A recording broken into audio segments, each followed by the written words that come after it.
একটা কথা কি জানেন? আমরা সবাই জীবনে দৌড়াচ্ছি। কেউ টাকার জন্য, কেউ স্বপ্নের জন্য, কেউ আবার স্বীকৃতির জন্য। কিন্তু আসল প্রশ্ন হলো, এই দৌড়ে আমরা আসলেই ঠিক কোথায় যাচ্ছি?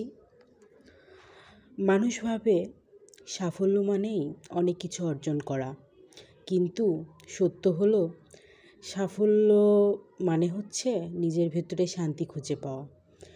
যদি তোমার ভেতরে শান্তি না থাকে, তাহলে বাইরের যে কোনো অর্জনই একসময় ফাঁকা মনে হবে। একটু থেমে ভাবো, তুমি কি অন্যের চোখে ভালো লাগার জন্য বেঁচে আছো, নাকি নিজের সত্যিকারের ইচ্ছার পথে হাঁটছো?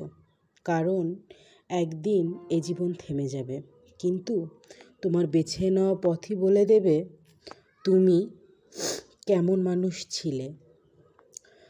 অন্যের সাথে প্রতিযোগিতা করার কোনো মানে হয় না। তোমার প্রতিযোগিতা হওয়া উচিত কেবল নিজেকে নিয়েই। গতকালের তুমি যদি আজকের তোমার চেয়ে দুর্বল হয়, তাহলে তুমি এগোচ্ছ। এটাই জীবনের আসল সাফল্য। তাই প্রতিদিন নতুন করে শুরু করো।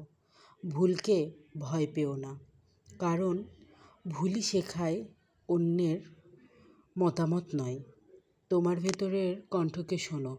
শেষ পর্যন্ত আসল বিজয়ী সেই মানুষ যে তার নিজেকে হারায়নি।